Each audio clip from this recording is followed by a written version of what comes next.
O que você faria se ganhasse um controle que tem a capacidade de, com apenas um clique, avançar no tempo para períodos onde a sua realização profissional, o sucesso e todas as coisas que você mais deseja já tivessem sido conquistadas, sem precisar passar pelas chatices e os tormentos que correr atrás de tudo isso traz? Você só precisaria relaxar, colher os frutos e viver uma vida de glória. E sempre que você tivesse em algum momento de dificuldade, um só clique resolveria o seu problema. Foi exatamente isso que pensou um homem chamado Michael Newman, que tinha tudo que ele precisava para ser feliz bem ali na frente dele e não sabia. Uma família linda e muito bem estruturada, com pais ainda vivos, uma bela esposa e um casal de filhos que ama ele e um bom lar para viver com eles. À primeira vista pode parecer a vida perfeita para muita gente, já que a maioria tem como meta de vida conquistar tudo isso. O problema é que mesmo com tudo isso, o Michael ainda não se sente satisfeito e não se sente totalmente realizado. Ele claramente está preso no presente, querendo viver num futuro que ele imagina ser melhor. Ele nunca tem tempo para a família dele, sempre inventando desculpas para fugir de atividades que ele, como pai, deveria estar presente. E ele está sempre trabalhando, dando mais importância para o trabalho do que para a própria família dele. O que deixa ele muito frustrado, porque ele nunca consegue o reconhecimento que ele acha que merece. Ninguém pode negar que o Michael é um cara esforçado. Ele é um arquiteto de uma grande empresa e o chefe dele é um cara que sabe explorar muito bem essa ambição que ele tem de crescer na empresa para fazer ele trabalhar mais. Inclusive nas folgas e no final de semana que ele tinha tirado para lazer com a família dele.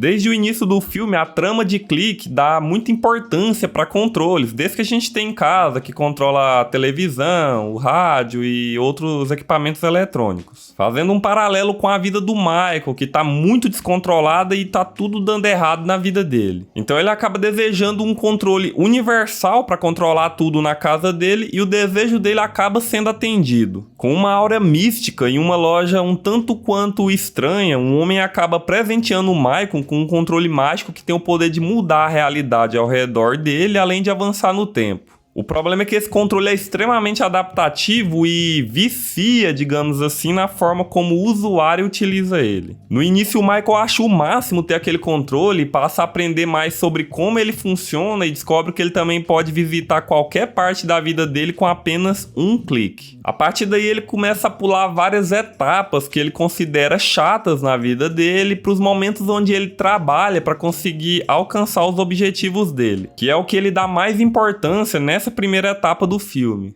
Pense nesse controle como um smartphone. Os smartphones não são o problema, já que eles têm várias funções que ajudam a gente muito no nosso dia a dia. A gente não precisa mais sair de casa para pedir comida ou pagar as nossas contas, por exemplo. Mas eles também são as ferramentas que a gente mais utiliza para pular etapas das nossas vidas, tanto para o bem quanto para o mal, mas na maioria das vezes é extremamente prejudicial. Ver pessoas indo a lugares que a gente provavelmente nunca vai conseguir ir fisicamente, desejar ter a vida dos outros, já que as redes sociais só impulsionam momentos felizes o tempo inteiro, e ver pessoas jovens alcançando ou chegando a lugares que muitas vezes pessoas mais velhas nem sonhavam chegar, são só alguns exemplos de coisas que têm abalado a saúde mental de muitas pessoas. Num simples jantar de família, eu posso afirmar pra você que é quase impossível não ter ninguém mexendo no celular. E não são só os jovens não, tá? Até os mais velhos já estão assim. E essa pessoa só tá ali em partes, só fisicamente, porque a mente dela tá num universo totalmente diferente. Experimenta fazer pelo menos uma pergunta para ver se essa pessoa vai pelo menos te ouvir. Hoje em dia tudo é feito para prender a nossa atenção a maior parte do tempo possível, e na busca desse objetivo a gente acaba chegando em coisas extremamente apelativas. E a parada é tão louca que até quem sabe dessas coisas tem que ficar se fiscalizando para tentar evitar elas. Com o tempo as coisas começam a ficar complicadas pro Michael, porque ele começa a viver no controle automático, que é quando alguém tá num ambiente com outras pessoas, mas interage com elas da forma mais robótica possível, que é quando a pessoa tá ali, mas é como se não tivesse. Mas isso acaba se tornando só mais um dos problemas dele, porque ele começa a concordar com coisas que ele não se lembra e a fazer promessas de estar em lugares que ele não vai poder ir. Mas é claro que o filme também é de comédia, né? Então é claro que ele vai ter aqueles momentos pastelões situações, como por exemplo quando o Michael volta no tempo pra mostrar ex-namoradas que ele teve, ou quando ele peida na cara do chefe dele pra se vingar. Alguns desses momentos destoam um pouco do restante do filme, que se destaca mais como um drama reflexivo, porque a gente pode tirar muitas lições para as nossas próprias vidas, mesmo que essa não tenha sido a intenção do diretor de Clique, que tem uma atmosfera leve na maioria das vezes, com o Michael levando muitas das coisas na esportiva. A atuação do Adam Sandler é muito parecida com a de vários outros filmes, que é bem mediana e tem lá seus altos e baixos, com exceção de Joias Brutas, porque lá ele mandou muito bem, e o Howard, com certeza, é o melhor personagem dele até hoje. E a essa altura da carreira dele vai ser bem difícil dele superar. Em certo momento do filme, o Michael chega num impasse, porque para ele conseguir se tornar o sócio da empresa que ele trabalha, ele precisa de alguns meses de trabalho excessivo para isso, e ele teria que abrir mão de estar com a família dele, o que ele acaba fazendo depois de pensar muito a respeito. O Maury até tentou avisar ele com a metáfora do pote de ouro no fim do arco-íris, que é quando uma pessoa busca muito por alguma coisa que tá longe de ser alcançada, e que pro Michael é o sucesso profissional dele, que ele acredita que se ele alcançasse, ele e a família dele seriam muito mais felizes. Só que na maioria das vezes, quando se chega lá, o pote de ouro é apenas algo vazio e que não é o que se esperava ou que parecia ser. É quando a pessoa se dá conta de tudo que foi perdido e tenta correr atrás do prejuízo, só que muitas vezes pode ser tarde demais.